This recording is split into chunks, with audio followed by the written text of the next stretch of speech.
საღამო მშვიდობის ეს პირველი არხია, მე მაკა ცინცაძე ვარ და დღეს აქტუალურ თემაში თქვენ ნახავთ. ტრაგიკული შემთხვევების სასკოლო ექსკურსიებზე, სხვადასხვა ჯგუფურ ღონისძიებებსა და ყველაზე დაცულ სივრცეშიც კი. ვინდა რამდენად ეფექტიანად იცავს ბავშვების უსაფრთხოებას საქართველოში და ვის რა პასუხისმგებლობა ეკისრება უბედური შემთხვევების პრევენციისთვის. როგორ მუშაობს კანონი, როგორ ვიცავთ უსაფრთხოების წესებს და როგორ რეაგირებს სახელმწიფო. რა შეცვლის ბავშვის უფლებათა კოდექსი და დაიცავს თუ არა მეტად მოზარდთა უსაფრთხოებას. მშობლების, პედაგოგების, უფლებადამცველების და კანონმდებლების პოზიცია რამდენიმე წამში. სამწუხაროდ საკმაოდ ხშირად გვიწევს ახალ ამბებში სასკოლო ექსკურსიებთან დაკავშირებული უბედური შემთხვევების გაშუქება. ბოლო 2 წლის სტატისტიკით სასკოლო ექსკურსიებზე 6 ადამიანი დაიღუპა, 40-მდე კი დაშავდა. საზოგადოებას კარგად ახსოვს გასულ წელს გომბორთან მომხდარი ავტოავარია, ტრაგედია, რომელსაც 4 ადამიანი ემსხვერპლა. რამდენიმე დღის წინ კი ლაგოდეხის მუნიციპალიტეტში ნინოს ხევის ჩანჩქერზე დაიღუპა 16 წლის მოზარდი, რომელიც თანატოლებთან ერთად ასევე ექსკურსიაზე იმყოფებოდა. ცხადია, ბავშვების უსაფრთხოების პრობლემა არ უკავშირდება მხოლოდ ექსკურსიებს თუ ლაშქრობებს.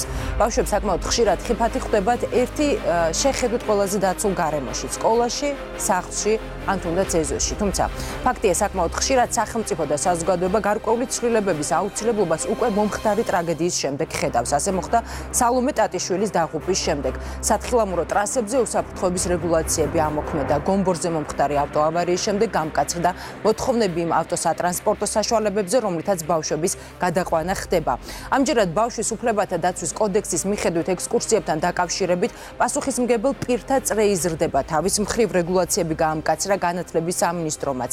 რას ვაკეთებთ თითოეული ჩვენგანი? ვის რა როლი აქვს ბავშვთა უსაფრთხოების დაცვაში, რას ამბობს კანონი და როგორ ხდება მისი აღსრულება ტრაგედიამდე თუ ტრაგედიის შემდეგ? ხვალ არის 1 ივნისი, ბავშვთა დაცვის საერთაშორისო დღე და ჩვენ ვსაუბრობთ დღეს ბავშვების მთავარ სიცოცხლის და ჯანმრთელობის უფლებაზე. ჩვენი სტუმრები არიან მიხეილ მინდაძე, 161 საჯარო სკოლის დირექტორი, თინათინ მოსიაშვილი, ჟურნალისტი, გეოგრაფი, საქართველოს უნივერსიტეტის ტურიზმის მიმართულების ლექტორი, ნინო ჟვანია, 2016 წელს სათხილამურო ტრასაზე დაღუპული სალომე ტატიშვილის დედა, არგანაშვილი, უფლებადამცველი, პარტნიორობა ადამიანის უფლებებისთვის აღმასრულებელი დირექტორი, გადაცემის მსვლელობისას კი უკვე პირდაპირ ეთერში ადამიანის უფლებათა დაცვისა და სამოქალაქო ინტეგრაციის კომიტეტის თავმჯდომარე სოფიო კილაძე ჩაგვერთვება. მოგესალმებით და ძალიან დიდი მადლობა, რომ დაგვითმეთ დრო და ხართ ჩვენთან სტუდიაში სტუმრად. ბატონო მიხეილ, ბოლო 2 წლის გამოცდილებით სასკოლო ექსკურსია და ექსკურსიები საზოგადოების საკმაოდ დიდ ნაწილში ასოცირდება გარკვეულ რისკთან და ხიფათთან და თუნდაც იგივე სოციალურ ქსელს თუ გადავავლებდით ამ ბოლო რამდენიმე დღის განმავლობაშიც კი თვალს ვნახავდით, რომ ძალიან ბევრი მშობელი ითხოვდა ექსკურსიების, ლაშქრობების და ზოგადად სასკოლო აქტივობების, სკოლის გარეთ სასკოლო აქტივობების სრულად აკრძალვას. მე თქვენგან მაინტერესებს, თქვენ როგორც გამოცდილი პედაგოგი, გამოცდილი დირექტორი, რომელსაც მრავალწლიანი გამოცდილება გაქვთ, როგორ ცდილობთ საფრთხეების შემცირებას და როგორ ცდილობთ, როგორ ხედავთ და როგორ ახერხებთ პრევენციული ღონისძიებების წინასწარ გატარებას? და როგორ გეგმავთ ზოგადად სასკოლო ექსკურსიებს? დიდი მადლობა, რომ მომიწვიეთ სამძიმოს უცხადებ. პირველი არხიც ბუნებრივია სამძიმოს უცხადებს გარდაცვალების ადამიანის მოჯახებს, ვისაც ეს ტრაგედია შეეხო. ახლა ექსკურსიების კი საზოგადოებაში წავიდა ახლა ესეთი ტენდენცია, რომ მოხსნათ ექსკურსიები, მოხსნათ ლაშქრობები, ნუ ეს არაბუნებრივი არ შეიძლება ადამიანის ცხოვრებიდან ესეთი მნიშვნელოვანი სხვადასხვა ამბების შემდეგ მაგრამ ჩვენ რისკები უნდა დავიყვანოთ მინიმუმამდე. რისკი სახლიდან გამოსვლისასაც არსებობს და ყოველთვის არსებობს, ადამიანები ვართ და რისკის ქვეშ ცხოვრობთ, მაგრამ ეს რისკები ხელოვნურად არ უნდა გაჩნდეს და მაქსიმალურად უნდა შევამციროთ. აქ ძალიან ბევრი ფაქტორია. აქ არის სატრანსპორტო ფაქტორები, აქ არის თვითონ ექსკურსიის არსი, იმიტომ რომ ბოლო ხანებში ექსკურსია ძალიან ხშირად გადაიქცა რაღაც დასასვენებელ, დროს გასატარებელ, ხშირად მშობლების დროს გასატარებელ ადგილად. სამწუხაროდ. ექსკურსია უნდა ატარებს გარკვეულ მიზანს. ეს არის შემეცნებითი სასწავლო აქტივობა. ისეთივე როგორც ნებისმიერი გაკვეთილი, ხო? მას ეხმარება იმაში, რომ ამიტომ ამ მიზანს უნდა ემსახურებოდეს მასალას, საგანს, დროს, ყველაფერი გათვალისწინებელი უნდა იყოს. ადრე, როდესაც მიდიოდნენ ბავშვები შორმანძილზე თბილისიდან ექსკურსიაზე, ყოველთვის ვაფრთხილებდით ხოლმე ინსპექციას, ავტოინსპექციას და მიყვებოდა მანქანას გამოყოფილი ან მანქანაში იჯდა თანამშრომელი ან წინ მიუძღოდა. დღეს ესეთი რამ გაფრთხილება ახლა მართალი რო გითხრათ ჩემ სკოლაში აფრთხილებენ. მოვითხოვ, იმიტომ რომ მართლა დიდი გამოცდილება მაქვს ამის და ვიცი რომ ეს არ არის ფუჭი საჭიროება. არის რაღაცეები, რაც აუცილებელია და უნდა გავაკეთოთ. ამით მე პასუხისგებლობას არ ვიხსნი. პასუხისგებლობა ყველა ვარიანტში ჩვენია. სკოლის არის პასუხი, ვინც არ უნდა იყოს ჩემს ზემოთ თუ ჩემს ქვემოთ, მე ვაგებ პასუხს. ეს ცალსახაა. იმიტომ რომ მე შემიძლია მივიღო გადაწყვეტილება და ამიტომ ვაგებ პასუხს, ხო? მაგრამ ადამიანებმა ცოტა სერიოზული დამოკიდებულება უნდა გამოიჩინონ, რომ ესე არ არის ჰაიხარად, რომ მე რა მოხდა ერთხელ ჩაივლის, არაფერი არ დაგვემართება, მეორეჯერ ჩაივლის, მესამეჯერ არ ჩაივლის. და მოკიდებას სამწუხაროდ გვიწევს ხოლმე ამ თემებზე საუბარი, მას მერე როცა ურემი გადაბრუნდება. არც ერთი ბავშვის სიცოცხლე კი არა მოტეხილი თითად არ ღირს არც ერთი ექსკურსია. მაგრამ საჭიროა, კარგია, დადებითია. შევქნათ ისეთი სიტუაცია და ბევრი რამე არ არის ძნელი, მაგრამ გოდიში რომ გაწყვეტინებთ ამ დრომდე არსებული რეგულაციების სრულად კეთილსინდისიერად აღსრულება რომ მომხდარიყო და დაცვა რომ მომხდარიყო, შესაძლოა გარკვეულწილად ტრაგედიების აგვეცილებინა მომხდარი ტრაგედიები. მაგრამ როდის ავიცინდით ტრაგედიას, როდის არ ავიცდით, მაგრამ მე ჩემი მხრივ უნდა გავაკეთო რაღაცა, რომ ყოველ შემთხვევაში ჩემი აზრებით, ჩემი ფიქრით რისკი დაბლა დავწიო, ხო? რა თქმა უნდა, დიდი რეგულაციები და ბრძანებები და თითისქნება, როდესაც მეც ვიცი, რომ გამართული ავტობუსი უნდა იყოს, როცა მიმყავს ბავშვი სადღაც.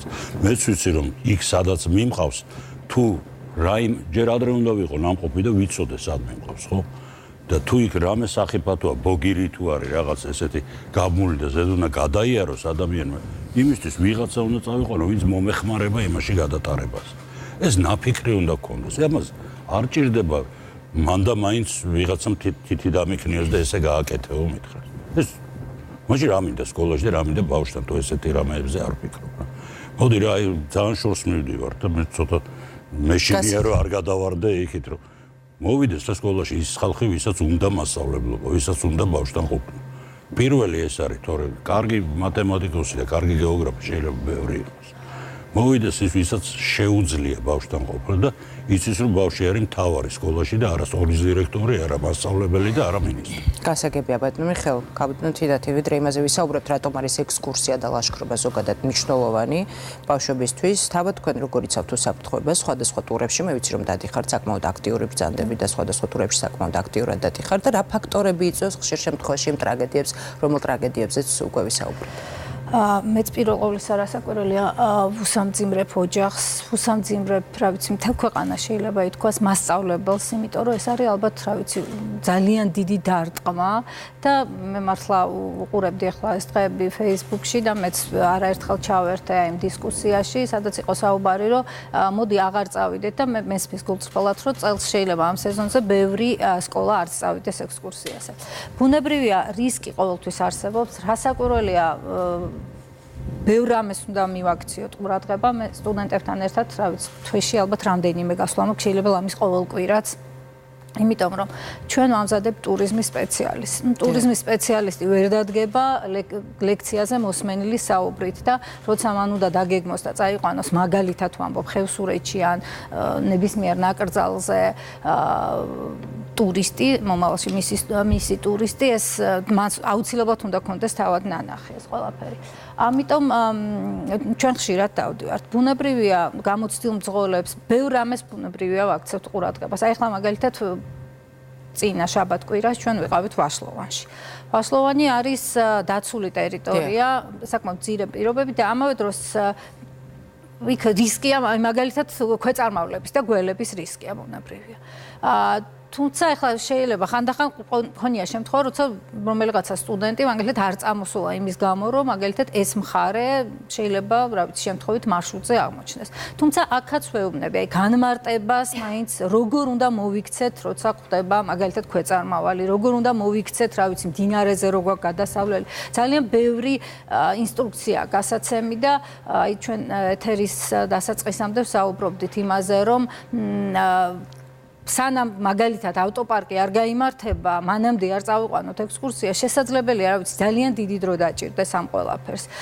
და გამოდის, რომ რამდენიმე თაობა, კიდევ ჩვენ რაღაცა თაობები ყავს ისედაც დაკარგული, რომელმაც წესიერი ექსკურსია შეიძლება სკოლაში ვერც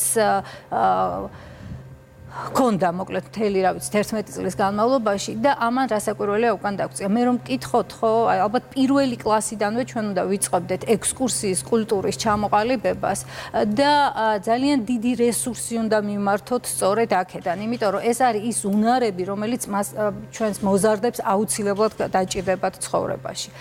და აი ეს უნარები სწორედ რა ვიცი მე ვფიქრობ, რომ დასაწყისი პირველი კლასებიდანვე უნდა გამოუმუშავოთ. ეს არ ნიშნავს იმას, რომ პირველ კლასში მაინც წავიყვანოთ რაღაცა ურთულეს მარშრუტს. მაგრამ მუზეუმში წასვლა, თბილისშიც არის უამრავი რამ რის სინახვად შეიძლება. როდესაც მარშრუტებზე საუბრობთ და იგივე დაგეგმვის პროცესებს საუბრობთ, საკმაოდ ხშირად, თუნდაც იგივე სოციალურ ქსელში არაერთი პოზიცია და აზრი შემხოდრია, რომ დაგეგმვაც კი და ლოკაციების არჩევაც კი არ ხდება სწორად და ასაკის შესაბამისად. რასაკვირველია, ასაკის სეზონი ეს ყველაფერი არის დასათვალისწინებელი. მეც მაგალითად აი ამ მარშრუტზე, ნინოს ხევის ჩანჩქერის მარშრუტზე რამდენჯერმე ვარ ნამყოფი, მაგრამ როცა ჩავდივარ, აუცილებლად მაქვს ხოლმე კონსულტაცია პირველ ყოვლისა, აი დაცულ ტერიტორიებზე რომ შევდივარ. მე გეოგრაფი ვარ პირველად განათლებით და ამიტომ ყველაზე ხშირად არა, ბევრგან დავდივართ, მაგრამ ბუნებრივია, რადგან დაცულ ტერიტორიაზე მოხდა. ჩემი რეკომენდაცია იქნება ასეთი, რომ როცა ვაპირებ დაცულ ტერიტორიაზე წასვლას, ჯერ აქედან შეიძლება ინფორმაცია. მე იქ ყველა რეგიონში არის სადაც გვაქვს დაცული ტერიტორია და ოფისია. არის მუზეუმი როგორც წესი, არიან რეინჯერები, არის ვიზიტორთა სამსახურის, სადაც აი ეს ხაზები ალბათ აუცილებლად უნდა იყოს გავლილი და მეც მიუხედავად იმისა, რომ ამ მარშრუტზე რამდენჯერმე ვარ ნამყოფი, აუცილებლად გავდივარ ხოლმე კონსულტაციას, ღირს თუ არა ამ მარშრუტზე წასვლა, ან სხვა მარშრუტით თუ არ ჩავანაცვლოთ, არის თუ არა ხიდები იქ, არის თუ არა, იმიტომ რომ აი ეს პერიოდი ცოტა შეიძლება ადრეა, იმიტომ რომ მეც რამდენჯერაც ყოფილვარ მაგალითად ივნისში, ან ივნისის ბოლოს, ან ივლისში, აგვისტოში ყოფილვარ ძირითადად ამ მარშრუტზე, როცა წყალი არ არის ისეთი, მდინარე არ არის ისეთი წყალუხვი. მოკლედ, ბევრი ფაქტორია, რომელზეც მე ვფიქრობ, რომ ალბათ დეტალები უნდა იქნას გაწერილი და გათვალისწინებული. ჩვენ უნდა დავსხდეთ და გავიაზროთ და მთავარია დავინახოთ ექსკურსიის როგორც საგანმანათლებლო ღონისძიების ძალიან დიდი ამაზე ოდნავ მოგვიანებით რა მნიშვნელობა აქვს მას. ალბათ ნინო ალბათ არ არსებობს ადამიანი, რომელსაც სალომე ტატიშვილის ამბავი არ სმენია და ეს იყო ძალიან დიდი ტრაგედია სრიალისას, სპორტსკოლაში ყოფნის დროს გუდაურში სრიალისას მოხდა ეს ტრაგედია და 12 წლის ბავშვი დაიღუპა. ვიდრე კანონის აღსრულების ნაწილზე ვისაუბრებთ, შეგიძლიათ თქვათ, რომ დღეს გაცილებით დაცულები არიან ბავშვები, თუნდაც იგივე ტრასებზე სრიალისას, სათხილამურო ტრასებზე სრიალისას. ამას იქიდან გამომდინარე გეკითხებით, რომ ამ ტრაგედიის შემდეგ თქვენ ძალიან აქტიური იყავით და აცხადებდით, რომ ვალდებულათვლით თავს დაიცვათ სხვისი შვილების სიცოცხლე. საღამოშვიდობისა, უერთდების ამ წიმარს, რა თქმა უნდა, გარდაცვლილი ბავშვის ოჯახის მიმართ. რაც შეეხება ამ შემთხვევას, იცით, სავალალო და ძალიან სამწუხარო არის ის, რომ 2016 წლამდე მანამ სალომეს შემთხვევა მოხდებოდა. ძალიან ბევრი შემთხვევა იყო, როდესაც არა სათანადოდ მოსრიალი ადამიანი ტრასებზე დაეჯახებოდა, ვთქვათ, მოზრდილს ბავშვს, ხდებოდა სხვადასხვა სახის დაზიანება და ამაზე არ იყო არანაირი სახის რეაგირება. და სწორედაც დღეს, როცა ვსაუბრობთ იმაზე, რომ პრევენცია არის ჯერ აუცილებელი და შემდეგ რეაგირება, აი სალომეს შემთხვევაში სამწუხაროდ აი ესე მოხდა, იმიტომ რომ მანამდე იყო ხელი მოტყდა და ნუ ალბათ მშობელმა თქვა, რომ ნუ რახანს ხელი მოტყდა და უფრო სერიოზული რაღაც არ მოხდა რას ვჩივი, როგორც ხდება ჩვენთან და ესეთი შემთხვევის შესახებ დარწმუნებულა თქვენც იცით ძალიან ბევრი იყო, მუცლის ღრუს დაზიანება, იყო მოტეხილობა, არაერთი ძალიან ბევრი იყო ესეთი შემთხვევა, მაგრამ როგორ არის იცით, ერთხელ 100-ჯერ შეიძლება გაუმართლოს ვიღაცას და შემდეგ აი ერთხელ მოხდება ესეთი რაღაც. ამიტომ ზოგადად ეს დამოკიდებულება პირველ რიგში უნდა შეიცვალოს და პრევენციით უნდა დავიწყოთ, გაუმართლებელი რისკების ნიველირებით უნდა დავიწყოთ. უნდა დავიწყოთ იმით, რომ არც 1% არ უნდა არსებობდეს იმისა, რომ აი ესეთი უბედური შემთხვევა მოხდეს და დავივიწყოთ საერთოდ ყველაფრისთვის უბედური შემთხვევის დარქმევა. მე ჩემი ძალიან მყარი პოზიცია არის ამასთან დაკავშირებით, რატომღაც ჩვენს ქვეყანაში ნამდვილად ესე არის, შეიძლება სხვა ქვეყნებშიც ძალიან ბევრ რაღაცას, რისი თავიდან აცილებად შეიძლებოდა, ჩვენ ვეძახით უბედურ შემთხვევას. არ არის ესე, როდესაც ადამიანი გადადის, ბავშვი გადადის კონკრეტულ შემთხვევას ყვები, ახლა მწვანე შუქზე, ზებრაზე და მას ეჯახება ძღოლი და შემდეგ ვიღაც ამბობს, რომ ყველანი საჭასთან ვართ და ესეთი ყველას შეიძლება მოუვიდეს, ესეთი რაღაცა არ შეიძლება ყველას მოუვიდეს, ჩვენ ყველანი ვართ ჩვენს ქმედებებზე პასუხისმგებლები. ამიტომ რაც შეეხება ამ კონკრეტულ შემთხვევას, კი პატრული იყო შემოღებული მას შემდეგ, რაც ეს ამბავი მოხდა. მე წელს ვიყავი ასული გუდაურში და რა თქმა უნდა ვაკვირდებოდი სამწუხაროდ ისევ ნახე უპასუხისმგებლოდ მოსრიალი ადამიანები, სამწუხაროდ ისევ ნახეს კი პატრულის თანამშრომლები, რომლებიც ერთად დგანან, საუბრობენ, ან სრიალებენ და არ აქცენ ყურადღებას. მინდა ვივარაუდო, რომ ალბათ ნაკლები რისკები არის, თუმცა ეს არ არის ისე ნულამდე დაყვანილი ეს რისკები და აუცილებლად არ მინდა რაღაც ეს მოვუწოდო, რაღაც აი რჩევასავით მივცემდი ნებისმიერ ადამიანს, როდესაც რაღაც მოხდება, უნდა შეეცადონ, რომ გამოვლინდეს პასუხისმგებელი პირი, შეეცადონ, რომ სხვანაირად სამართლებრივ სახელმწიფოს ჩვენ ვერ შევქმნით, სხვანაირად ძალიან გაგვიჭირდება წინ წასვლა. ჩვენ თუ ყველანი თვალს დავხუჭავთ, ჩვენ თუ ვიტყვით, რომ ის დამნაშავეც ცოდუა, დამნაშავესაც თავისი რაღაც ტვირთი ეყოფა, საზიდად თუ ასე შემდეგ, ჩვენ ესე ვერ წავალთ წინ და სამწუხაროდ შეიძლება ისევ 100 შემთხვევიდან 99-ში გაგვიმართლოს, მაგრამ აუცილებლად დადგება ის ერთი შემთხვევა, რომელიც იქნება ესეთი ტრაგიკული. ნინო, შეიძლება ითქვას, თქვენმა შემთხვევამ აჩვენა, რომ ბრძოლას მოაქვს შედეგი, შედეგიანი იყო ეს ბრძოლა. რა თქმა უნდა, ძალიან ბევრი ადამიანის მხარში დგომით, მე დავინახე, მე ნამდვილად ვხედავ, რომ ეს დამოკიდებულება ნელ-ნელა იცვლება და ეს უბედური შემთხვევა იყო, თავიდან უნდათ ამის ესე უბედურ შემთხვევად მონათლა, ეს ნელ-ნელა იცვლება და აღმოჩნდა, რომ ყველა უბედური შემთხვევის უკან არის კონკრეტული პირი, რომელიც გულგრილობით, რა თქმა უნდა, რაღაცა ნებით, უნებლიეთ, ბოროტი განზრახვით თუ გულგრილობით არის დამნაშავე. აი პირის გამოკვეთა, პირი იქნება, ინსტიტუცია იქნება, ეს არის ძალიან მნიშვნელოვანი და ამიტომ მინდა დაგარწმუნოთ, რომ ნებისმიერი გარდაცვლილი ადამიანის განსაკუთრებით ბავშვის ოჯახისთვის ეს არის ძალიან რთული გზა გასავლელი და არ ვიცი ვერავის ვერ მოვუწოდებო ეს აუცილებლად გააკეთოს, რომ ეს არის ძალიან რთული ნამდვილად, იმიტომ რომ ძალიან ბევრი დარდი არის სადარდებელი და ასე შემდეგ, მაგრამ თუ შეუძლია ვინმეს რომ ეს გააკეთოს, ეს აუცილებლად გასაკეთებელი არის სხვისთვის, სხვისი შვილების უსაფრთხოებისთვის და ჩვენი სახელმწიფოს განვითარებისთვის, იმიტომ რომ სამწუხაროდ პრევენცია ნაკლებად მუშაობს. სამწუხაროდ, აი როდესაც ასე თქვა, ურემი გადაბრუნდება, შემდეგ ვიწყებთ, მაშინაც არა სრულფასოვნად ხშირად, არა საკმარისად კარგად, მაგრამ რეაგირების რეჟიმში ვართ. ეს ესე არ უნდა იყოს. ნამდვილად მით უმეტეს, როდესაც საქმე ეხება ბავშვების უსაფრთხოებას.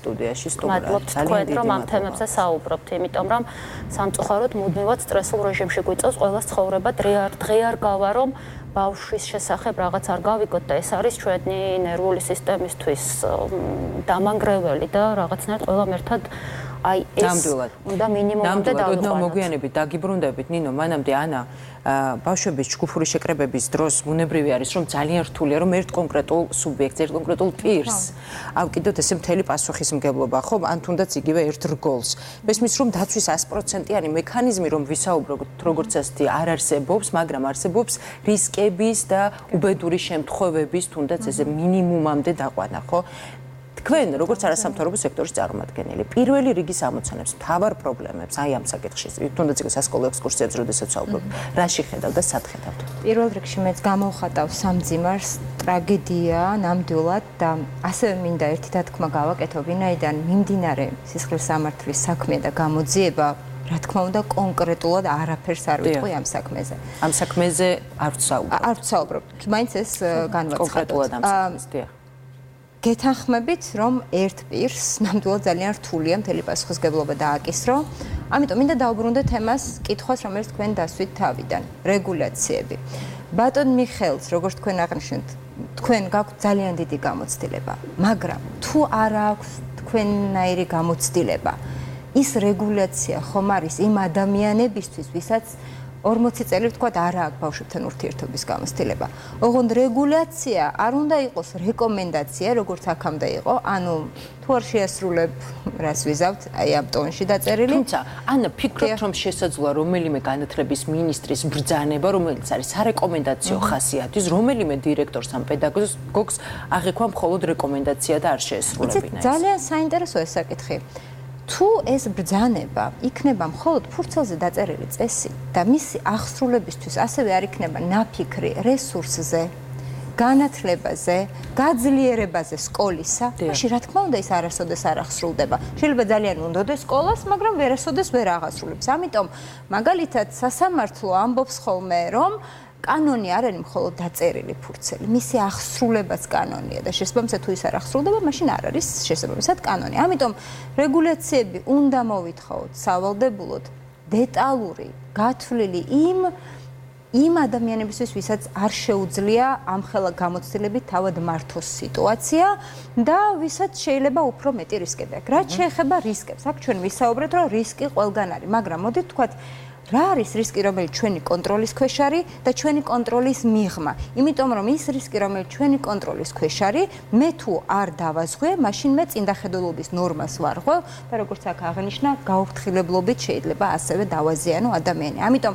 რისკებზე როცა საუბრობთ, უნდა გაუმიჩნოთ, რაღაც რისკებს ვერ ვაკონტროლებთ, სტიქიური უბედურების, მაგრამ არის რისკები, რომელიც ვალდებული ვართ გავაკონტროლო და თუ ჩვენ ვერ ვაკონტროლებთ, მაშინ სახელმწიფო დაგვეხმაროს და გაგვიწეროს ეს რისკები და გვითხრას, რომ ელემენტარულად, როდესაც მიდიხართ სადმე, რისკია თუ თქვენ არ შეხედავთ რა მდგომარეობაშია ინფრასტრუქტურა.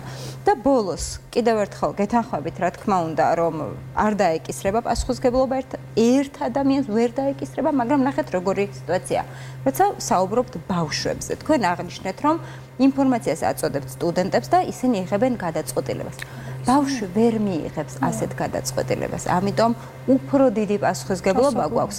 შეიძლება მან მიიღოს გადაწყვეტილება, რომ უნდა მაინც წასვლა, მაგრამ მას ვერ დავაკისრებთ პასუხისმგებლობას, საფრთხეს ვერ აცნობიერებს, შესაბამისად დაასრულს უნდა ჰქონდეს ის კომპეტენციაც, რომ გადაწყვეტილება მიიღოს. მარტო ვალდებულებას თუ დავაკისრებთ, ვერ განახორციელებს ამ ვალდებულებას, არ შეუძლია. ამიტომ სისტემურად სკოლების გაძლიერებით მათთვის სავალდებულო გაიდლაინის კი შექმნილი უნდა იყოს აღსრულებაზე პასუხისმგებლობით, შესაბამის რესურსების გამოყენებით, ესე სისტემურად უნდა შევხედოთ ამას. გასაგები ანა, ბატონო მიხეილ, როცა საუბრობთ ყველა მხარის პასუხისმგებლობაზე, სკოლის, ოჯახის იქნება ეს თქვათ იგივე სამაშველო სამსახურის, რომელზეც თქვენ საუბრობდით.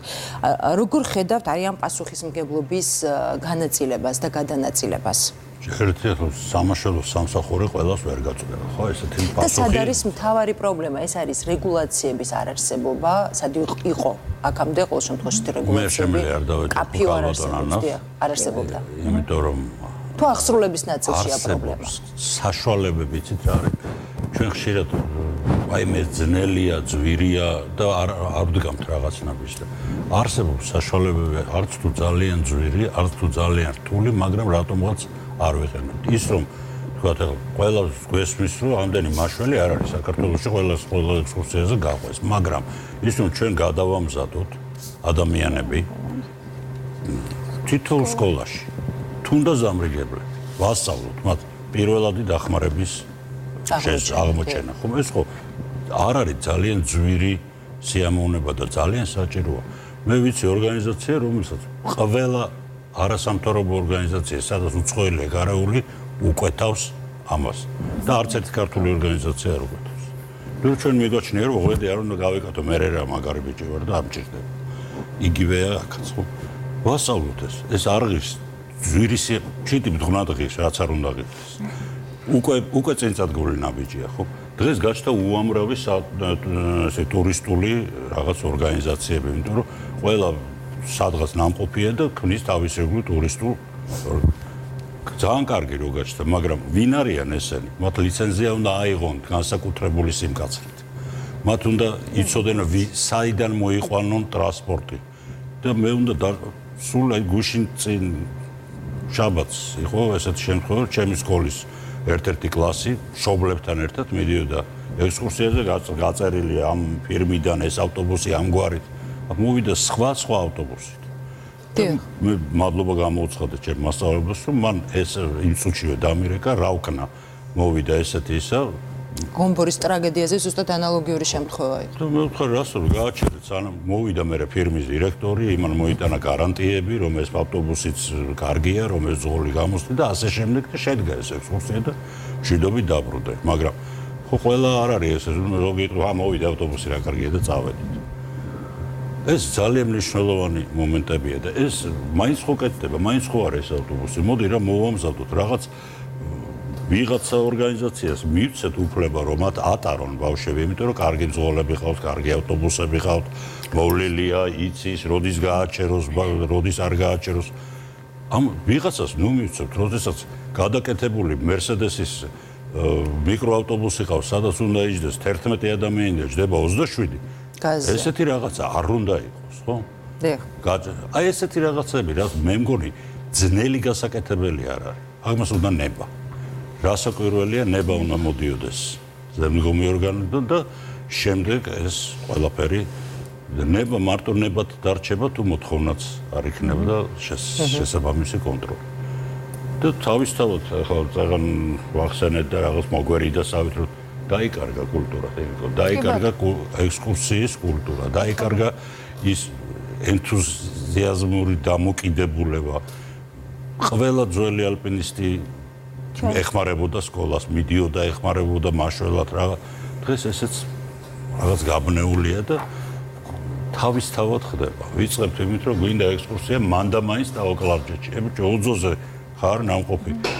არმაზში ხარ ნამყოფი, რო გარბი ხარ, იქ უფრო ძველია და უფრო ისტორიული თვალსაზრისით უფრო მნიშვნელოვანია, ხო? რატო არ ვაკეთებ? დავიწყოთ იქიდან პატარა მივიყვანოთ ილიას სახმუზეუმში, მივიყვანოთ ნიაკობ ნიკოლოზის სახმუზეუმში, სადღაც ეს პატარა პირველკლასელი ისწავლოს მხარი მეგობრის, ერთად არიან, გვერდში დგომა ისწავლა, ამას მე ეს გაუჯდება და როგორც ინსტინქტი ისე ექნება უკვე დიდობაში და მე წავიდეს, სადაც უნდა მარტო ვისაც ბირთვისებში და უნდა ჭაუხებში, ხო? სადაც უნდა. აი ეს არის გასაკეთებელი და მე კიდევ ვიმეორებ, არის გზები, არის საშუალებები. უბრალოდ ჩვენ მოდი ავიღოთ ეს პასუხისმგებლობა თქვენს როგორც მშობლებმა და ჩვენ როგორც მასწავლებლებმა, ხშირად ცოტა ზერელეთ უყურებთ ხოლმე ამას. გავაკეთოთ, ხო, აუცილებელია. რა მოხდა, მე ღვედი არა. ხო, უნდა კონდეს ეს ღვედი. მოხდა, როგორ არ მოხდა? რა მოხდა მე ეს ფეხსაცმელის ლანჩა გაწვეთილი აქვს? არ უნდა კონდეს გაწვეთილი ფეხსაცმელის ლანჩა და ბევრი ესეთი ნიუანსი. რასაც ძველი დასვლელები და ძველი ტურისტები არ დაუშვებთ, რასაც აი გულით აკეთებთ. დიახ. სასკოლო ექსკურსიების აი ამ დეტალებზე, რაობაზე, მნიშვნელობაზე საუბრობდა ბატონი მიხეილი. თინათინ, მინდა რომ ეს ნაწილი და ეს კომპონენტი გავაგრძელოთ. რატომ არის მნიშვნელოვანი სპორტი, ლაშქრობები, სასკოლო მე წამოვიღე განმარტებაც, მაინც დეფინიციას რო ჩავხედოთ, რომ ექსკურსია არის კოლექტიური დათვალიერება ისტორიული ძეგლების, რა ვიცი, საწარმოების, კულტურული ობიექტების, რომელიც ითვალისწინებს საგანმანათლებლო და აღმზრდელობითი მიზნებით ტარდება ეს. ან მეორე განმარტება ესეთი, რომ ექსკურსია არის საზოგადოების საგანმანათლებლო საქმიანობის ფორმა, რომლის დროსაც ადამიანი, ექსკურსანტი, ჯგუფი, მოკლედ მიდის გიდის ხელმძღვანელობით გარკვეულ ადგილას დათვალიერების, შესწავლის ან, რა ვიცი, გაცნობის, გამოკვლევის მიზნით. ვიმოქმედოთ ისე, რომ საფრთხეების შიშით არ დავაზარავოთ ბავშვების მოზარდობის. რასაკვირველია, აი აქ ბალანსის დაცვა არის ძალიან მნიშვნელოვანი. მე ვიქნები თუნდაც იმ უმძიმესი შემთხვევების, რაზეც ვსაუბრობდით და აი ძალიან რთულია, როცა ვთქვათ, სტუდიაში ადამიანი, რომელიც და არის ხო ყავს ჩვენ დედები, რომელიც გეტყვის, რომ არ ღირს. აი ეს ყველაფერი არ ღირს იმათ, რომ ერთი ადამიანის სიცოცხლე ნებისმიერი ადამიანი ამას რასაკვირველია მანდ ვარ, მაგრამ მე რომელსაც გავლილი მაქვს თოქში დგომის, როცა მწვერვალისკენ მიდიხარ. და როცა იცი რა ხიბლი აქვს ამ ყველაფერს, რა მნიშვნელობა აქვს. დღეს მაგალითად მე რომ მკითხოთ, ყველაზე მეტად ჩვენ გვაკლია ქვეყნის მცოდნე და ქვეყნის გულშემატკივარი ადამიანები. ასეთი ადამიანები გვაკლია ყველა დონეზე აბსოლუტურად და ეს ქვეყნის ცოდნა ისე არ მოდის თუ არ ატარებ პირველი კლასიდან მოყოლებული ბავშვი თუ არ გაიყვანე რაღაცა შედეგზე. მე მყავს მეგობრები სკოლებში მუშაობენ, მეც მიმუშავია სკოლაში და ვიცი როგორ გაგვივლია, ხო? იმიტომ რომ 90-იან წლებში მუშაობდი მე სკოლაში და სანამ ის აღჭურვილი ავტობუსები გაჩნდებოდა, გამოდის რომ სულ არსად არ უნდა გვეტარებინა. მე მახსოვს როგორ ვედექით ხოლმე, მე ჩემ მეგობრებს დავყვებოდი ექსკურსიებზე, ისინი მე დამყვებოდნენ, რომ აი ამ ბავშვებს ჩვენ მოსწავლეებს, ხო, ეს არ შეხებოდათ. რა ვიცი, იმიტომ რომ ამას ძალიან დიდი მნიშვნელობა აქვს, ხო? დიახ, ბატონო მიხეილ გისმენთ. ის რა არის, მეც გავლილი მაქვს, რომ კარაქს ვერ შეულოდით ლაშქრობაში და დუშონკებს ვერ შეულოდით, მაგრამ მაშინ ამას კომპენსაციას ვახდენით ჩვენი მეგობრებით, ჩვენ ხალხით და ნამცეც თითო ბავშვს ორი კაცი დავდებით, ხო? ეხლა მადლიზე გაჩნდა, ხო, საშუალებები არსებობს. მოდი ეს რაც არსებობს, გამოვიყენოთ კარგად, კარგ ფეხზე დავაყენოთ, ხო? იგივე რომ იყოს სადღაც რომელიღაცა ისტორიულ ადგილას. მოამზადონ იქ ვიღაცაებმა ის ადგილი და ჩართონ მარშრუტებში, რომ ეს ვარგისია სამარშრუტო და არ არის სახიფათო. იმიტომ რომ იქ კედელთა ლავგარდანზე არის მოაჯირი გაკეთებული, ჩვენ რო დავდიოდით არ იყო. ეხლა გაკეთდა და შესაბამისი დაცვა აქვს და შესაბამისი გარანტიები. ესეც არ არის ძნელია რა, ესეც ვიღაცამ უნდა ითაოს და მოინდომოს და გადაწყვიტოს, ხო? იმიტომ რომ რამდენი მარშრუტია ყველას დახავს. 900,000 ბავშვია ბატონო მიხეილ. სად არის ეს ვიღაცა და რა ქნა ბავშვებმა, ვინც თქვენ არ ყავთ? არ ყავხართ თქვენ? იცით რა ხო ნუ იცით 900,000 ბავშვს ხვალთალით ხო ბატონმა მიხეილმა უნდა ყავდეთ ხო ყველა სკოლაში არის ვიღაცა აი დარწმუნებული ვარ საქართველოში 2000 რამდენზე დავედით ბატონო ბოლო სტატისტიკით არიან მე აი სოფლებს გეტყვით დაგისახელებთ სადაც ფანტასტიკურ რაღაცებს აკეთებენ მასწავლებლები და ლამის ცარიელი ხელებით აკეთებენ ამას და ეს უნდა აი ესეთ თითო ადამიანს რაღაცა ძალიან დიდი პატივისცემა გამოაჩინეთ ეს ადამიანი იცით კიდე ერთს გიტყვი რომ აი მაგალითად აქ არის განმარტებებში არის ესე რომ გიდი უნდა ყავდეს მომზადებული მე ვამბობ რომ აი ჩვენ მაგალითად ყავს ტურიზმის მიმართულებით იგივე აი გამოშვებები გვაქვს ტურიზმის მიმართულებით ეს ხალხიც გამოვიყენოთ თუნდაც მესმის რომ ყოველთვის შეიძლება რესურსი არ აღმოგვაჩნდეს იმის რომ რა ქვია თანხა კვალიფიციურ გიდს კი ბატონო მეც მქონია შემთხვევა როცა თხოვეს რაღაცა დამიგეგმეს და მე იცით რა არა როგორც ვატყობთ გიდი არ გჭირდება ბოლო წუთში ვთქვამთ ტრანსპორტი გითხარი მაშინ და გიდი არ გჭირდება კი ბატონო რასაკვირველია მისცემ ამ ტრანსპორტის კონტაქტს აი შესაძლებელია მთავარია მე შემიძლია თქვა რომ ტურიზმის ადმინისტრაცია განათლების სამინისტრო მოკლედ ხედვა მთავარია არსებობდეს თორე რაღაცა რესურსების მოძიებაც ნამდვილად არის შესაძლებელი ვისი გამოყენება შეიძლება ბრძანეთ წეგან რომ აი ამდენი ბავშვია და რა შეიძლება ეს ადგილი სადაც ეს ბავშვები დაყავთ ხო ამდენი არ არის გეთანხმებით ამ ადგილების მოწესრიგებას რა უდგას სრულიად გეთანხმებით რომ მოვაწესრიგოთ მაგრამ პრინციპულად ვეწინააღმდეგები ჩვენ დავეყრდნოთ ერთ-ორ გამბედავ ადამიანს და იმას რომ ის გამოიჩენს გმირობას და კეთილსინდისიერებას. აი მაგალითს გეტყვით.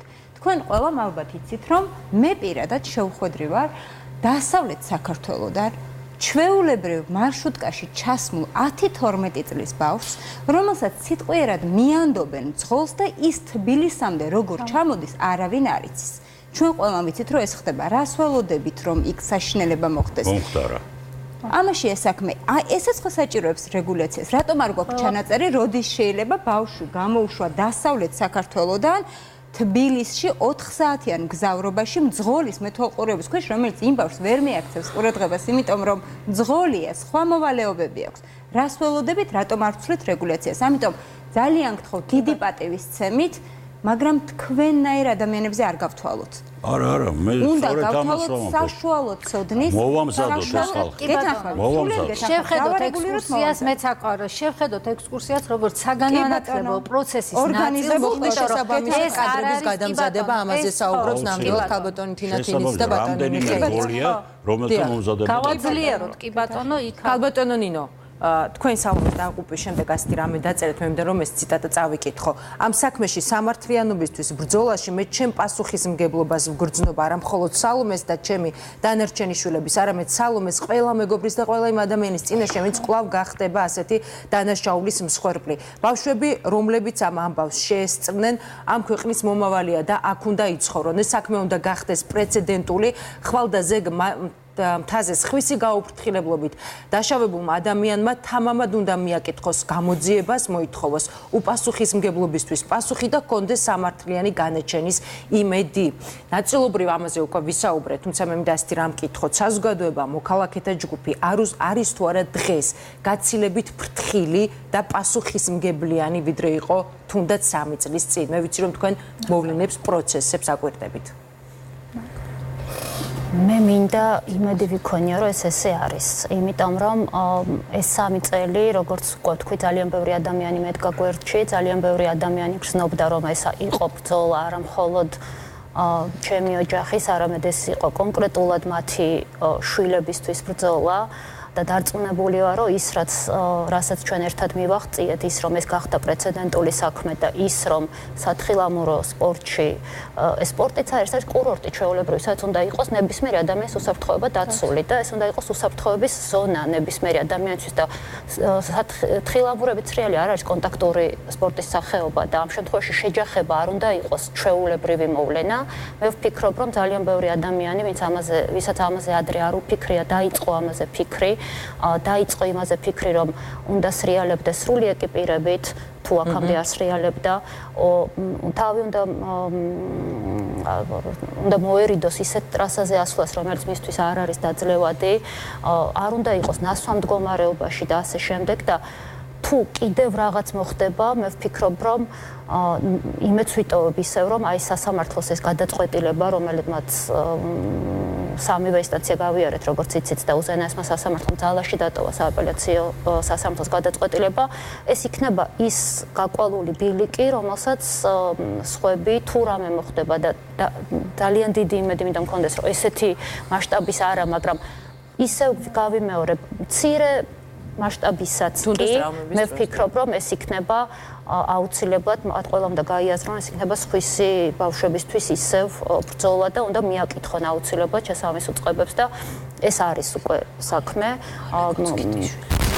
პრეცედენტული, თავმად შემილია ვთქვა და შესაბამისად ამ 3 წლის განმავლობაში მე გავიცან ისეთი ადამიანები, რომელსაც ნაფიქრი ჰქონდათ ამაზე, მაგრამ გავიცან ის ადამიანები, რომლებიც დაფიქრდნენ ამაზე და რა თქმა უნდა ესეთი ადამიანები სხვანაირად უყურებენ უკვე ამ პრობლემას, სხვანაირად მოეკიდებიან ამას და რა თქმა უნდა ბევრად უფრო მეტ სიფრთხილეს გამოიჩენენ სამთო სათხილამურო კურორტებზე მით უმეტეს, როდესაც ესეთი კურორტების რაოდენობა მუდმივად იზრდება ჩვენს ქვეყანაში და ჩვენ ყველას გვინდა რომ ჩვენი შვილების ჯანსაღი ცხოვრების წესი წავახალისოთ, მაგრამ თუ ჩვენი შვილების ჯანსაღი ცხოვრების წესი იქნება ასეთი მაღალი რისკების მატარებელი, მაშინ სამწუხაროდ ჩვენ მოგვიწევს ამაზე უარისქმა, იმიტომ რომ მე არ მეგულება ქვეყნად დედა, რომელიც 100-დან 1%-ის არსებობის შემთხვევაშიც კი გარისკავს თავისი შვილის სიცოცხლეს. ეს ხომ აქსიომა არის, ხო? არც 1% არ ღირს ბავშვის მიერ სუფთა ქაერის ჩასუნთქვა ვერ გადაწონის იმ თუნდაც 1%-ს, რომელიც შეიძლება ესე დასრულდეს.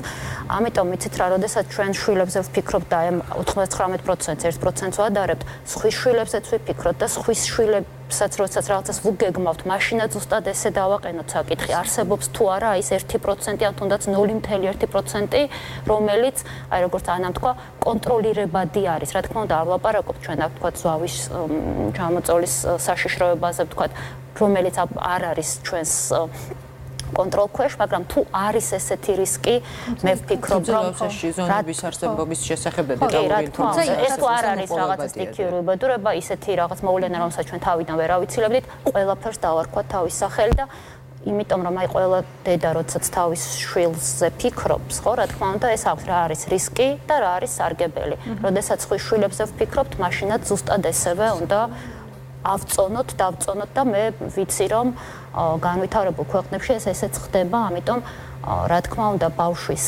ჯანმრთელობას და სიცოცხლეს ბევრად ნაკლები საფრთხე ემუქრება განვითარებულ ქვეყნებში. პრაქტიკაზე ოდნავ მოგვიანებით აი ჩართვის შემდეგ მინდა რომ დავბრუნდეთ და უკვე ვისაუბროთ იქ როგორ ხდება რა შეიძლება გადმოვიტანოთ თუნდაც ეს გადმოვაკოპიროთ გადმოვიღოთ მოვარგოთ ჩვენს წესებს და ჩვეულებებს მანამდე მინდა პირდაპირ ეთერში ადამიანის უფლებათა დაცვის და სამოქალაქო ინტეგრაციის კომიტეტის თავმჯდომარე სოფიო კილაძე ჩავთოთ ქალბატონო სოფიო მოგესალმებით ძალიან დიდი მადლობა რომ დაგვითმეთ დრო ქალბატონო სოფიო პარლამენტმა პირველი მოსმენით უკვე მიიღო ბავშვის უფლებათა კოდექსი რეგულაციები გაამკაცრა განათლების სამინისტრომაც რამდენად შეამცირებს ეს იმ რისკებს რაც ექსკურსიებზე მომხდარ შემთხვევებს უკავშირდება როგორ ფიქრობთ გისმენთ მოგესალმებით საღამოშტობისა მე ვესალმებით თქვენს მაყურებლებს და სტუმრებს ნამდვილად ბოლო პერიოდში ძალიან ბევრი ტრაგედიის მოწმენი გავხდით და ეს ბუნებრივია ჩვენ საზოგადოებას ძალიან აშფოთებს იმიტომ რომ ბავშვები არის ჩვენი უმთავრესი საზრუნავი და როგორც საზოგადოება ისე სახელმწიფო ფიქრობს იმაზე რომ ჩვენი შვილები რაც შეიძლება მეტად იყვნენ დაცულები ამიტომ ჩვენ ბავშვის უფლებათა კოდექსში რომელიც კომპლექსურად მოიცავს ბავშვის დაცვის და ბავშვის ზრუნვის სხვადასხვა მიმართულებებს რა თქმა უნდა თავიდანვე ექსკურსიები როგორც ერთ-ერთი საფრთხის მატარებელი ზოგ შემთხვევაში მიმართულება გამოვყავით და დავამუშავეთ და ბავშვის უფლებათა დაცვის კოდექსის პირველი მოსმენის ვერსიაში სწორედ ეს მიმართულება არის ძალიან კარგად გაშლილი. ამ კოდექსის მიხედვით აუცილებელი არის სახელმწიფომ შექმნას მექანიზმი, რომელიც განსაზღვრავს პირველ რიგში ორგანიზატორს ექსკურსიისას, ანუ ამ ორგანიზატორმა ყველა ის მიმართულება, ყველა ის ვალდებულება, რაც არის კანონით მოცემული, უნდა შეასრულოს. ანუ მას ეკისრება ორგანიზებისთვის პასუხისმგებლობა, ეს შეიძლება იყოს ნებისმიერი პირი, ფიზიკური პირი ან იურიდიული პირი, მთავარია ვინმე მაიღოს პასუხისმგებლობა იმაზე, რომ თქვათ არ მოხდეს ბავშვების გადაყვანა და წაყვანა ექსკურსიაზე განსაკუთრებული საფრთხის შემცველი და საფრთხის მატარებელი მარშრუტების მიმართულებით. მაგალითად ძალიან მაღალ მთებში ან სადმე ისეთ ადგილზე, სადაც მაღალი არის რისკი ბავშვების დაღუპვის ან დასახიჩრების. ასევე უნდა იყოს ტრანსპორტი აუცილებლად გამართული, იმიტომ რომ სამწუხაროდ ჩვენ ბოლო პერიოდში ბევრჯერ ვნახეთ, რომ ტრანსპორტის გაუმართავობის გამო ზოგჯერ ბავშვებიც კი დაიხოცნენ და მშობლები და მასწავლებლები ავტოავარიების დროს აქედან გამომდინარე ბუნებრივია მნიშვნელოვანი არის სატრანსპორტო საშუალებები იყოს მოყვანილი, ასე ვთქვათ, წყობრში. ასევე ძალიან მნიშვნელოვანი არის, რომ კვების და ჰიგიენის ნორმები იყოს უზრუნველყოფილი. ასევე აუცილებელი არის თქვათ იქაური ადგილობრივი თვითმმართველობა და ასევე შინაგან საქმეთა სამინისტროც იყოს ინფორმირებული, ასევე სასწრაფო დახმარების სერვისები იმისთვის რომ თუ რაღაცა მოხდა ღმერთმა დაგვიფაროს ძალიან ადვილი იყოს ამ შემთხვევაში რეაგირება. ასევე ერთ-ერთი მთავარი მიმართულება არის ის რომ აუცილებელი არის ექსკურსიაზე იყოს ექიმი, ექთანი, ერთი ადამიანი მაინც ვინცაც აქვს გავლილი პირველადი დახმარების ესე ვთქვათ კურსები, ხო? ანუ პირველად სამედიცინო დახმარება რომ გაუწიოს ბავშვებს და იქ მყოფ ყველა პირს თუ ღმერთმა უხსნას და რაიმე უბედურება მოხდა. ანუ ჩვენ არა გვაქვს პრეტენზია იმისა, რომ ჩვენ ახლა ამ კოდექსს მივიღებთ და ყველაფერი იქნება იდეალურად, ჩვენ უბრალოდ ვცდილობთ რომ რისკები შევამციროთ და სახელმწიფოს პასუხისმგებლობა გასაგებია. სწორედ აქ არის რომ რისკების შემცირება შეუწყოთ ხელი. გასაგებია, ქალბატონო სოფიო, ჯერ კიდევ 2018 წელს, 2018 წელიც მინდა გავიხსენო და მანამდეც არაერთხელ იყო საუბარი სასკოლო ექსკურსიების რეგულაციებში მოქცევის შესახებ, არსებობს განათლების მინისტრთა არაერთი განათლების მინისტრის ბრძანება სასკოლო ექსკურსიებთან დაკავშირებით, თუმცა მოცემულობა არის ფაქტია მძიმე. რატომ? ამ დრომდე როგორ ფიქრობთ, სად იყო პრობლემა მოუწესრიგებელ თუნდაც აკანონმდებლო ნორმატიულ ბაზაში თუ იყო პრობლემა აღსრულების ან მონიტორინგის ნაწილში? ჩვენ დიდი ხანია ვსაუბრობთ ამაზე თქვენ მართალს ბრძანებთ და განათლების სამინისტრომ თავისი კომპეტენციის ფარგლებში გარკვეული ზომები მიიღო. ეს იყო რეკომენდაციები თუ რა წესები უნდა დაეცვათ ამ შემთხვევაში ორგანიზატორებს, სკოლებს და ასე შემდეგ, ვინც წავიდოდა ვთქვათ ექსკურსიებზე, მაგრამ საქმე ის არის, რომ განათლების მინისტრი ვერ შეითავსებს ბუნებრივია პარლამენტის ფუნქციას, ხო? ანუ ჩვენ თუ ვაწესებთ პასუხისმგებლობას, ჩვენ თუ ვაწესებთ რეგულაციებს და ამ რეგულაციების დარღვევისთვის პასუხისმგებლობას ადმინისტრაციული იქნება თუ სისხლისამართლებრივი, ამას განათლების მინისტრი ვერ გააკეთებს თავისი კომპეტენციიდან გამომდინარე, იმიტომ რომ ეს იქნებოდა ანტიკონსტიტუციური, რომ განათლების მინისტრს სისხლისამართლის პასუხისმგებლობა დაეწესებინა თქვათ პირისთვის თუ ის დაარღვევდა კონკრეტულ რეგულაციებს. ეს არის პარლამენტის პრეროგატივა, ჩვენ ამ კოდექსზე უკვე 2 წელიწადზე მეტია მუშაობთ და რადგან ეს არის უდიდესი ესე ვთქვათ, ფუნდამენტური რეფორმა, რომელიც ძალიან ბევრ მიმართულებას მოიცავს, ამიტომ ძალიან ხანგრძლივი და რთული პროცესი გამოვიარეთ. ჩართული იყო ყველა დაინტერესებული მხარე, საერთაშორისო ორგანიზაციებიც, მათ შორის, რა თქმა უნდა, პირველ რიგში სახელმწიფო უწყებები, პარლამენტის წევრები, არასამთავრობო ორგანიზაციები, ექსპერტები, კონფესიები, მათ შორის ჩვენი ეკლესია. ძალიან რთული პროცესი გავიარეთ და საბოლოო ჯამში მივედით კონსენსუსამდე მეტნაკლებად ყველა ჯგუფისთვის მისაღები რეგულაციები დავდეთ.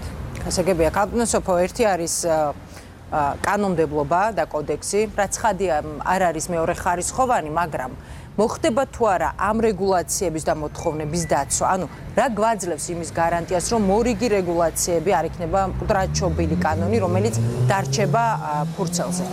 და მინდა როგორ გააკონტროლებს, რომ მხოლოდ წესების დაცვით მოხდეს ექსკურსიების დაგეგმა თუ სხვა ღონისძიებებში ბავშვების მონაწილეობა? ეს არის ის გზა, ის ერთადერთი გზა, რაც აქვს სახელმწიფოს. სხვა ბერკეტი, სხვა გზა არ გაგვაჩნია, მაგრამ აქამდე რადგან არ იყო კანონის საფუძველზე, ასე ვთქვათ, განმტკიცებული რეგულაციები, ამიტომ ჩვენ ვერავის ვერ მოვთხოვდით მის შესრულებას. ეხლა ვქმნით ამ რეგულაციებს და შესაბამისად უნდა მოვითხოვოთ ამ რეგულაციების შესრულებას და რა თქმა უნდა, აქ უკვე აღმასრულებელი ხელისუფლების სერიოზული პასუხისმგებლობის საკითხი არის, როგორ მოახდენენ ისინი ამ რეგულაციების აღსრულებას. ეს ბუნებრივი არ იქნება ადვილი პროცესი. ჩვენ პარლამენტი ზედამხედველობას განვახორციელებთ ის, რაც ჩვენი ვალდებულება არის და კონსტიტუცია ამის უფლებას და ვალდებულებას ჩვენ გვაკისრებს. თუმცა ვფიქრობ, რომ ერთობლივად სახელმწიფო უწყებების ჩართულობით, ასევე ჩვენ გვაქვს რა თქმა უნდა საზოგადოების გვერდით დგომის იმედი, იმიტომ რომ თუ საზოგადოებამ არ მოინდომა, თუ საზოგადოების თითოეულმა წევრმა არ გააცნობიერა ის, რომ ამ რეგულაციების დარღვევით ისინი საკუთარ და ბავშვების სიცოცხლეს უქმნიან საფრთხეს, ისე ნამდვილად ვერაფერს ვერ მივიღებთ. ახლა სახელმწიფომ რაც არ უნდა მოინდომოს, რაც არ უნდა პასუხისმგებლობა დააწესოს და რაც არ უნდა იბრძოლოს და ასე ვთქვათ, იღვაწოს იმისთვის, რომ აღსრულდეს, ძალიან რთული იქნება თუ თითოეულმა ადამიანმა არ გააცნობიერა ეს პასუხისმგებლობა, რომელიც თვითონ მასაც აკისრია, ხო? აქ მთელი საზოგადოების და სახელმწიფოს ერთად გომა გვჭირდება და მე ძალიან დიდი იმედი მაქვს ჩვენი საზოგადოების კეთილგონიერების და იმის, რომ ისინი, ანუ ჩვენი საზოგადოების წევრები, სახელმწიფოსთან ერთად გაუფრთხილდებით თითეული ჩვენგანის და გვერდით მყოფის სიცოცხლეს, განსაკუთრებით ბავშვების სიცოცხლეს და ჯანმრთელობას. გასაგებია, ძალიან დიდი მადლობა. პირდაპირ ეთერში ადამიანის უფლებათა დაცვისა და სამოქალაქო ინტეგრაციის კომიტეტის თავმჯდომარე სოფიო კილაძე გვერდთვებოდა, ბრუნდებით სტუდიაში ანა არგანაშვილს მინდა ვკითხო.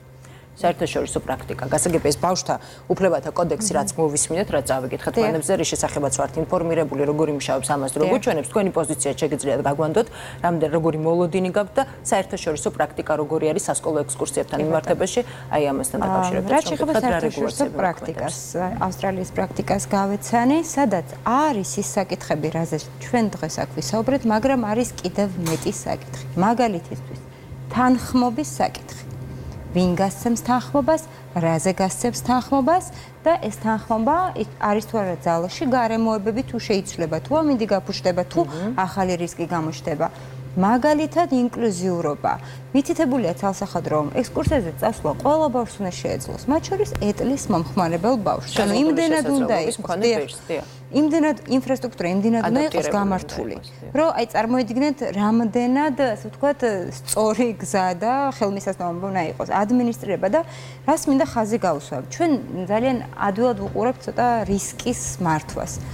ამ საერთაშორისო რეგულაციაში რისკები ჩაშლილია სხვადასხვა ხასიათის. მაგალითისთვის, ცალკე ტიპის რისკია, როდესაც ექსკურსია ეხება წყლის რესურსებს.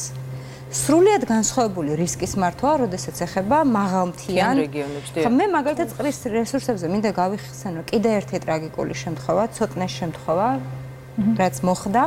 მას შემდეგ დაიწყეს იცურე მშვიდად კამპანია და სწორედ ახლა გავეცანი ბატონი ალეკოს სტატუსს, სადაც იგი წერდა, რომ გამოძიება ფორმალურად მიმდინარეობს. ეს ხომ შეგვიძლია, რომ ან ცოტნეს შემთხვევამ გვასწავლოს ჭკუა და წყლის რესურსებზე განსაკუთრებული სიფრთხილე გამოვიჩინოთ და დავაწეროთ, რომ არ არის ბავშვისთვის მაგალითად ადეკვატური, ან გამოძიება ვაწარმოოთ ისე, რომ შობელს არ ქონდეს ფორმალურობის განცდა. ანუ ჩვენ მივდივართ რეგულაციებისკენ, სწორი რეგულაციებისკენ და აღსრულებისკენ, მაგრამ მეტი ძალისხმევა გვჭირდება, მეტი ყურადღება და გულისხმიერება. ანუ თუ ჩვენ ვიცით, რომ თუნდაც ერთ მიმართულებით, მაგალითად წყლის რესურსების დაცვის მიმართულებით გვაქვს აშკარა ჩავარდნა, ეს დაუყოვნებლივ უნდა აღმოიფხვრეს და არ უნდა იყოს აი ამ უბედური ტრაგიკული შემთხვევის შემდეგ, არ უნდა დავარქვათ უბედური შემთხვევა, დღემდე საფრთხის შემცველი.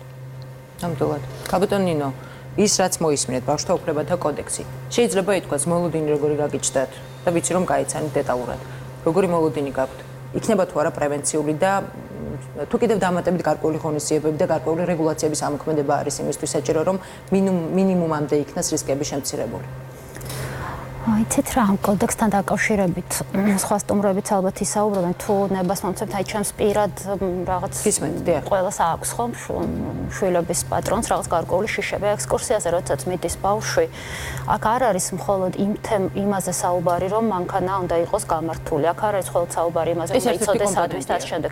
ზოგადად საგზაო ტრასებზე ისეთი მდგომარეობა არის, რომ ყოველთვის მეშინია, რომ იმ პირობებში, როდესაც ვთქვათ, ავტობუსის მძღოლი ყველაფერს შეასრულებს, იქნება ეს სანდო გამართული, მაგრამ რა თქმა უნდა, ამიტომ როდესაც საუბრობთ ამაზე, ხა აღარ მინდა რომ მე ბევრი ვისაუბრო, იმიტომ რომ აქ დამსწრე სტუმრებმა ისაუბრეს და ჩემზე უფრო კომპეტენტურები არიან სკოლის მოვალეობა რა არის, განათლების სამინისტროს ასე შემდეგ.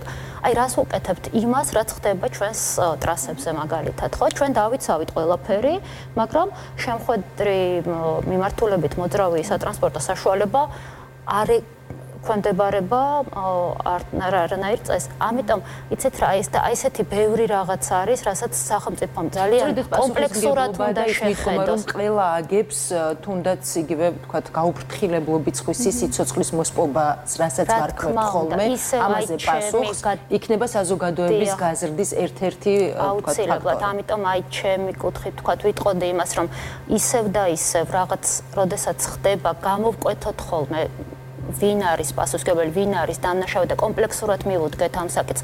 მანქანა შეიძლება იყოს გამართული, ავტობუსი შეიძლება, ღვედი შეიძლება ეკეთოს მოსწავლეს, მაგრამ ისევ არსებობს გარე რისკები, ხო? ამიტომ ამ შემთხვევაში ღვედიც არ უკეთიათ.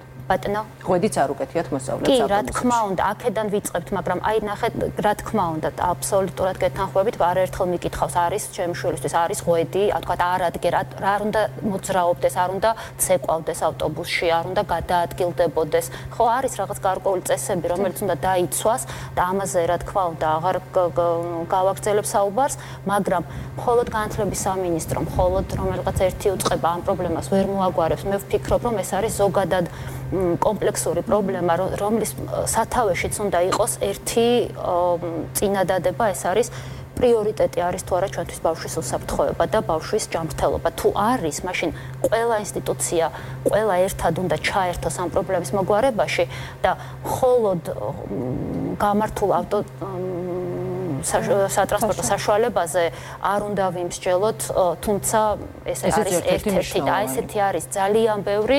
ეხლა მე თქვა ტრასას შევეხე, მაგრამ როდესაც თქვა ჩავლენ იქ სადღაც დანიშნულების ადგილას, იქაც ძალიან ბევრი მოთამაშე იკვეთება, რომლებმაც ასეთივე დიდი პასუხისმგებლობით უნდა აბსოლუტურად. ეხლა იცით როგორ არის იქ ექსკურსიაზე ბევრი რაღაც არის საკვებიდან დაწყებული, რომელიც მიაქვს და რომელზეც ასევე არავინ არ არის პასუხისმგებელი, თუმცა ეხლა შეიძლება რაღაცნაირად მოგვეჩვენოს, რომ არასერიოზული არის ეს თემა იმასთან მიმართებაში, რაც ვთქვათ, რის გამოც ვთქვათ დღეს შევიკრიბეთ, მაგრამ აქედან დაწყებული, რას ჭამენ ჩვენი შვილები, ვის მოაქვს, სად არის ნაყიდი და ასე შემდეგ, დამთავრებული იმითი, როგორ ჩააღწევენ დანიშნულების ადგილზე და შემდეგ იქ რა დახდება. ამიტომ სანამ ჩვენ ყველანი არ შევთანხმდებით, რომ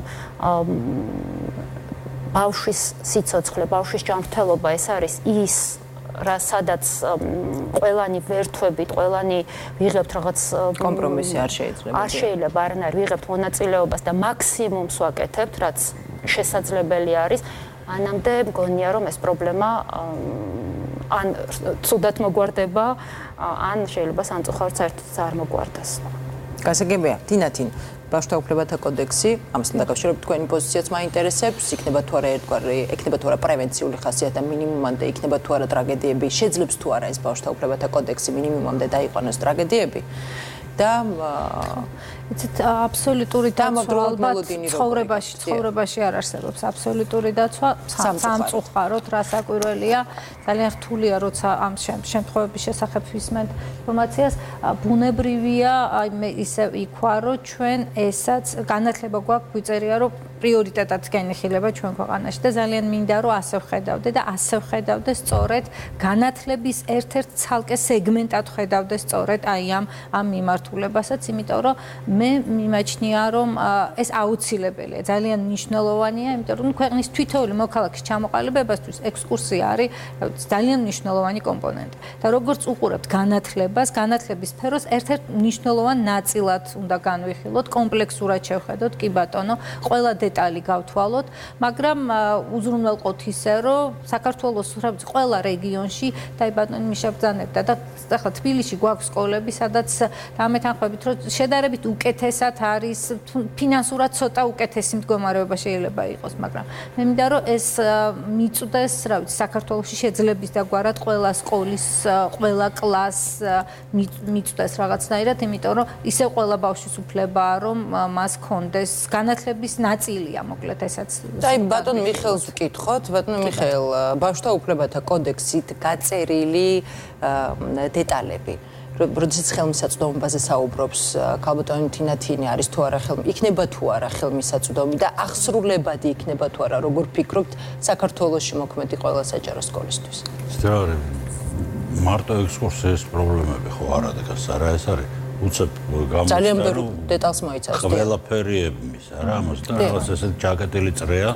რომელიც ბავშვთა უფლებების კონვენცია ბავშვის უფლებების სკოლაში ოჯახში სკოლის გარეთ სულიღება ბევრ რამეში და ალბათ პრიორიტეტი კაი სათქმელია რომ განათლება პრიორიტეტი ბავშვია პრიორიტეტი მაგრამ რეალობაში ესე არ არის ყველამაც ჩვენთვის პრიორიტეტი არის ბავშვი უყიდით კაი კანფეტს უყიდით კაი ტელეფონს კარგ ჯინსებს და ეს არის ბავშვის კარგად ყოფნა ხო ეს ექსკურსია სჭირდება ხო ეს ურთიერთობა დღეს ცოცხალი ურთიერთობა ბავშვს აღარ არის მინიმუმამდე სამწუხაროდ აი ეს არის თუნდაც ამიტომ არის საჭირო მე მგონი ერთ არის უნდა დავსხდეთ უნდა ჩამოვაყალიბოთ თავიდან ბოლომდე ესე პუნქტობრივად რა არის განხორციელებადი მე ამ პუნქტებიდან დღეს რა არის ხზეკ და ავაწყოთ მაგრამ რო აკრძალვებით არ უნდა ვიაროთ რასაკვირველია კიდე იქავარ მე მაგრამ მოთხოვნებით უნდა ვიაროთ რა უნდა პასუხისგებლობებით უნდა ვიაროთ მე რა პასუხისგებელი ვიქნები მე და მაგებიებენ პასუხს მე რა ამით იმ ბავშვის საქმე გაკეთდება